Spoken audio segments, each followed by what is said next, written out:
Greetings, African people, wherever you are. Hope you're fine and doing well. Today, I'll be talking about the issue of praying for your spouses. Praying for your wife or praying for your husband.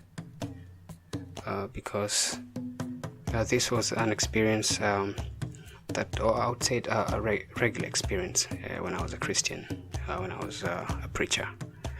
There were so many prayer requests for either sexes, like pray for my husband or pray for my wife. She's doing this or she's doing that, or they're doing whatever. And I was sort of had this conflict within myself, because on one hand, as a critical thinker, I was trying to understand, and I've always tried to understand what prayer is. When someone goes to a preacher or a pastor and says that they would want prayers for their spouse, and I've always perplexed by how this whole thing works, or is going to work. Right? Is it that one is asking God to force someone to change their ways, or change their values, or replace their values with your values? Because especially if a man is, or husband is promiscuous, they're committing adultery, that's a value thing. It's they're doing what they value. What they're doing makes or means something to them. No one wakes up in the morning and decides that, oh, I'm going to have these relationships with all these women or with all these men. It does not just happen. I usually look at it from the point of how was the childhood of this man? How does he look at women? Are women something that something to be used, or are women just objects for sexual gratification, or what are women to him? So many in the church and outside have found themselves married to this kind of men, and at this point I choose to give an example of a man or men, and they find out soon after they get married to these people, they find out that this guy is just has got very low morals when it comes to sex and sexual health. And so they then find themselves being promised. The preachers promise them, or the pastors, or the Christian religion. And specifically, I'm addressing black people, because it's something that I've experienced for many, many years. So these black preachers promise them that if you give this amount of money, if you keep giving this, or if you fast, or if you pray, then God is going to change your spouse's behavior, is going to change your husband's behavior.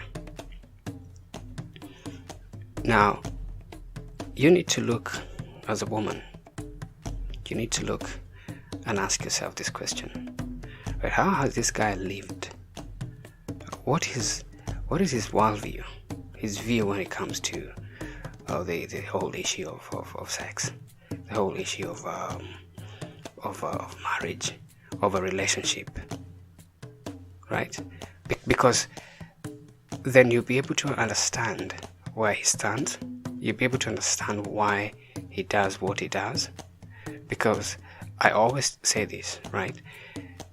For a man to start extramarital relationships, this is this is not when he's starting. He's not starting because he's with you. He didn't just start because he married you. No, he's been doing that for a very, very long time. And you just happen to be part of his life, and he continues to do what he does. Now, the tricky bit comes in when this foreign religion promises you that their God will change your husband.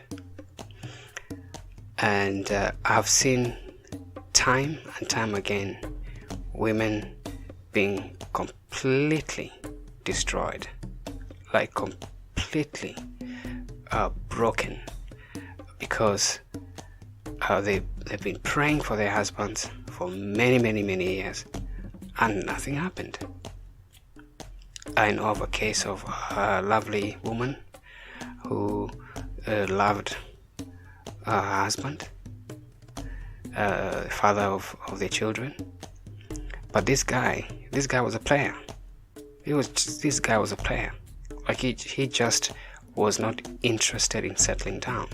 Now, this is a family that I know so well, and every time I would meet this woman, she always tell me, I'm trusting God. God spoke to me that my husband will come back to me. God will bring my husband back to me. And that's what consumed this woman, to the point that she became very, very sick, to the point where she had a stroke. And even after she had a stroke, I would meet her, and that's the same. She would say the same thing. Meanwhile, I'll also meet her husband.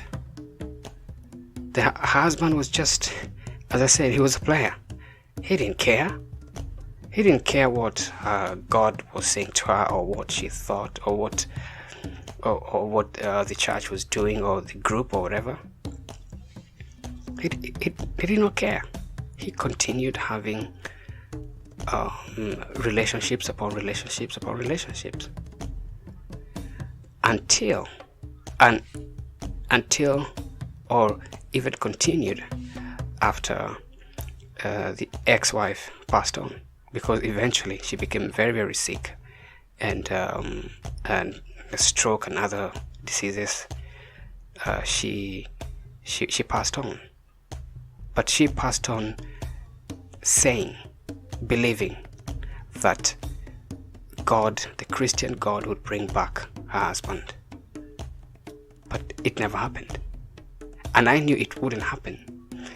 And the reason why I knew it wouldn't happen is because when we as black people need to reevaluate what prayer is. When we talk about prayer, what is prayer? When we talk about prayer, when we talk about we are praying, I'm praying for my husband to change. Is it that you're saying that you want God to coerce your husband, that you want God to get into his brain, his way of thinking, and force him to love you, and sort of fashion him, make him the way you want? What is the difference between that kind of approach and African spirituality? Our ancestors understood one thing, that in order to make a man, you had to start from birth, right? You have to bring up that child, that boy, bring them up, train that boy to become a man and to become a husband. So there were certain rituals that had to be done. The boys were initiated. There were a lot of initiation ceremonies, and boys were trained. Boys were trained to become men, responsible men. They were trained to understand what sex and marriage was. And going back, and I'd like you to do something for me, please. Ask anyone who is old, any African man, whichever country you're from, whether parents used to pray for their children. This praying for my child to change or praying for whoever to change is Western. It isn't African at all. Africans Africans practiced. They knew that children had to be trained. They had to be taught. There's a certain knowledge that had to be passed from them to their children. Had to pass this knowledge. There were rites of passage. Right? There were certain children, boys, girls had to go through certain what are called training in order for them, and they were being prepared to become responsible adults. Now, Christianity comes along and rubbishes all that, and sort of gives this liberty, right? So children or people are just being born and they're just growing up, and especially nowadays with the internet and stuff, people are just being nurtured by the internet. They're being nurtured by what's happening out there. There is no systems. The systems are broken down. Now, when those systems break down, you find this. That's why you find all these things happening, where now men get into marriage without understanding what marriage is all about, because they don't have the training. They have all these relationships without understanding even the implications of such relationships. But don't worry, the Christian God has promised to change your husband. It doesn't happen, and I've seen it. I've seen wives praying for their alcoholic husbands, and they've buried them. Not one, not twice. I've seen it again and again. The woman I'm telling you about, the husband is he's still a player today. He still has his women. He didn't stop. I was in one occasion some time ago, and I met him, and he wasn't phased. That wasn't his concern. He didn't shed any tears because his ex-wife died. So you need to evaluate. You need to evaluate what prayer is. You need to look at prayer carefully as an African, and understand that we as Africans, from the time of old, we never used to pray. Because African spirituality is about knowledge. They understood that if we do not do this, if we do not train these boys to become responsible men, they're done. If we do not train our young women, our young girls to become responsible women, that's it. So this issue of I'll pray for my husband to change is, this guy has been living a carefree life all his life, but suddenly you want him to become responsible. You want him to value you as a wife, and he does not understand. He does not know what that is. No one ever trained him. No one ever told him what that is. I credit my family life. I give all that credit to my grandmother. My grandmother trained me. I credit her because she trained me in the ways of our ancestors, and she was able to what I usually say, to draw a portrait. My grandfather. Though I never met my grandfather, but all I wanted in my life is to become like my grandfather, because my grandfather was a responsible man. He was a responsible husband, a responsible man, and a great human being. Now, what my grandmother did was she was able to draw that portrait in my head, in me. And every time I met her, she would tell me what the kind of human being that my grandpa was. And I was there as a little boy going like, I just need to be like this man. And so the family life that I have today isn't because of the Christian faith that I was part of for some time. No, it was because of my grandmother, because she was able to share with me. She was able to, and that family she was able to share with me, and she was able to draw me closer to that kind of thinking. So even I met other men, and they were able to train me in that direction, towards that direction, where training becomes part and parcel of you becoming responsible. And so I'm a responsible man today because of that. Because when you get a certain training as a kid, it does not leave you. When that knowledge is passed on to you, it does not leave you. It will never leave you. It becomes part and parcel of who you are. So what I tell married couples is, if they find themselves in this kind of situation, it's a very hard call, because it means that your spouse needs a lot of counseling, right? They need their minds to be recalibrated. They need to go through a lot of counseling, and which will take a very, very long time. Just a pastor or a minister saying, oh yeah, we're going to pray for you, or God is going to do a miracle. There are no miracles. There are no miracles here. It's about values. It's about what is important to them. And unfortunately, if someone values something that is destructive, but they look at it as something that is of value to them, there's nothing you can do about it. There's nothing you can do about it. But we have to demystify this. We have these lies that God will intervene and change someone's worldview, someone's views about women and sex and sexuality and sexual health and everything. It doesn't work, and you'll be disappointed, because many married women have been disappointed.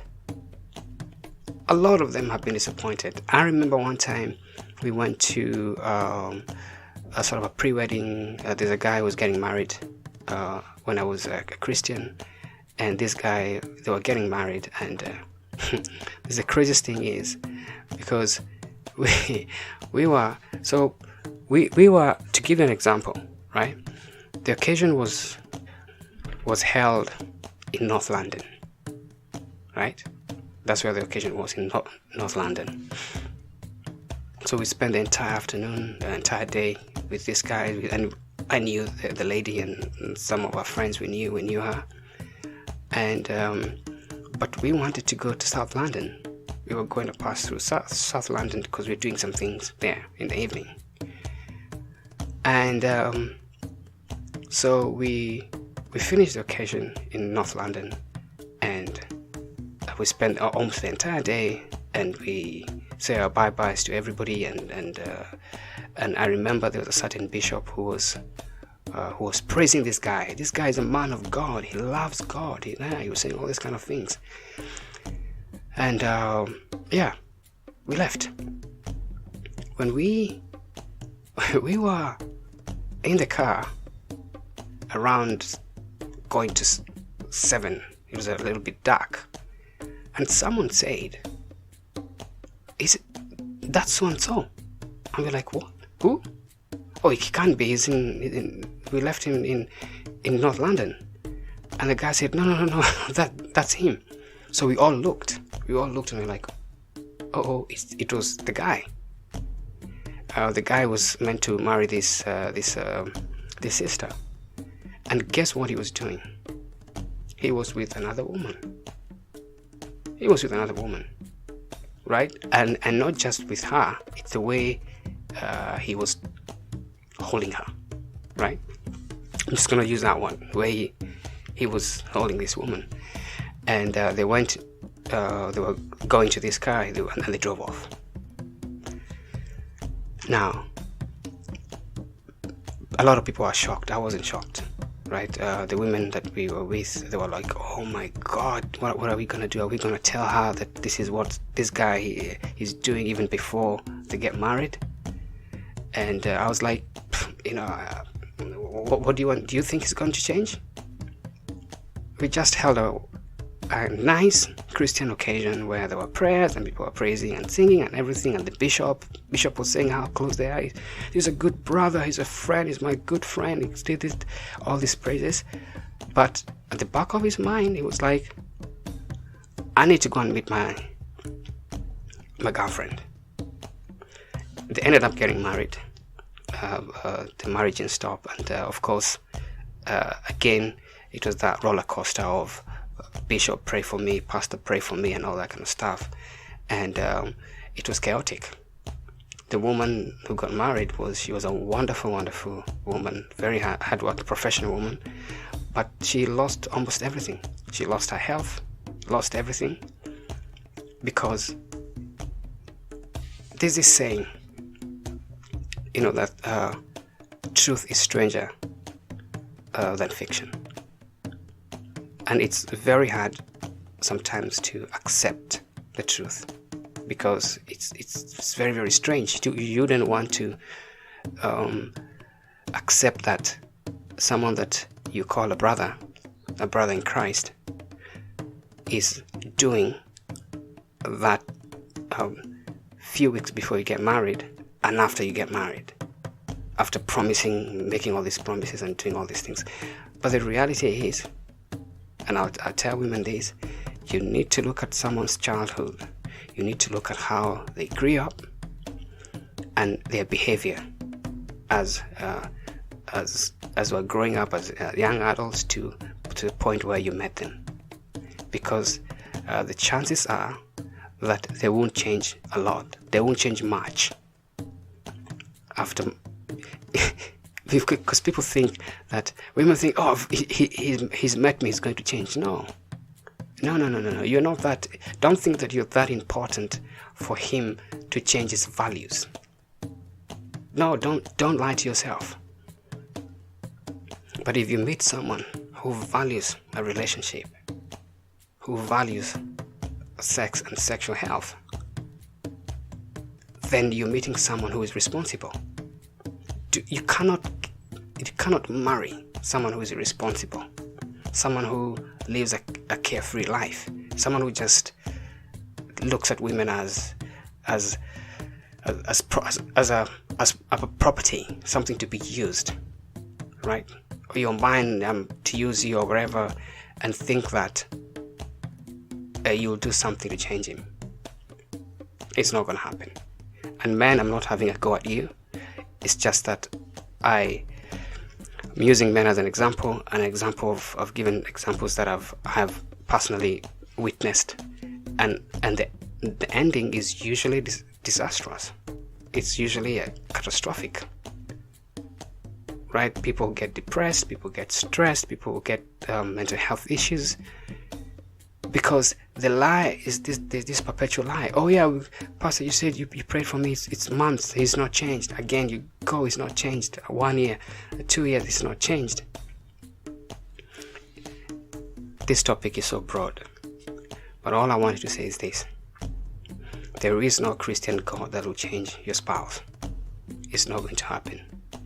In African spirituality, we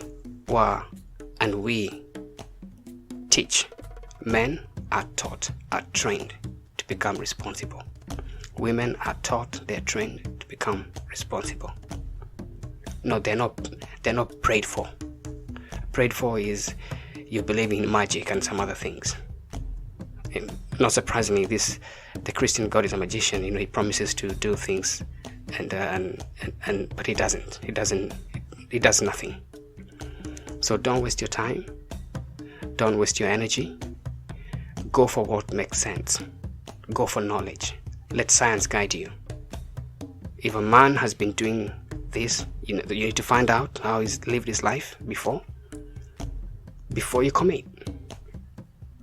And that's why in African spirituality, there are families you couldn't get married to. If you met someone, your family would be like, no, you can't get married to that family. Why? They're responsible people. Oh, you can't get married to that young man. He's a responsible man. We do not want you to suffer. But this era of praise Jesus, I believe this, I believe that. People are getting married to anyone, and we can see how catastrophic it's ending. The ending is always, you hear someone is been beaten up, or someone has unfortunately been shot or killed or stabbed or whatever. It's chaotic. And people are like, what's happening? Oh, it's the devil. It's not the devil. It's not that boogeyman that we were sold. The devil, no. It is the lack of training. The lack of training. The boys are not trained. How many men are growing with their single mothers? Am I blaming single mothers? No. I'm not blaming single mothers. But how many boys are growing, black boys are growing without the voice of a man that they can call dad? Right? A man who tells them, no, you cannot do this. Yeah, you need to stop doing this. Where are you coming from? Don't do this again. That part of training, that training. How many?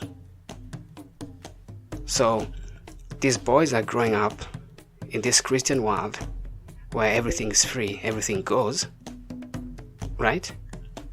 And then they flop when it comes to marriage and stuff and relationships. They start doing some crazy things, and people are like, what's happening? The devil is doing this to our kids. It's not the devil who's doing anything to our children. It's not the devil who's doing anything to us. Our ancestors understood. If you do not train a child, if you do not teach, if you do not impart this knowledge to a boy when they're growing up, they will fail when they grow up, when they become men. They will fail. So what we're witnessing is scientific. It's what has been proven. These men have not been trained. Even domestic abuse. It's a part of training. Domestic abuse is part of training. It's part. What did this man grow seeing? What were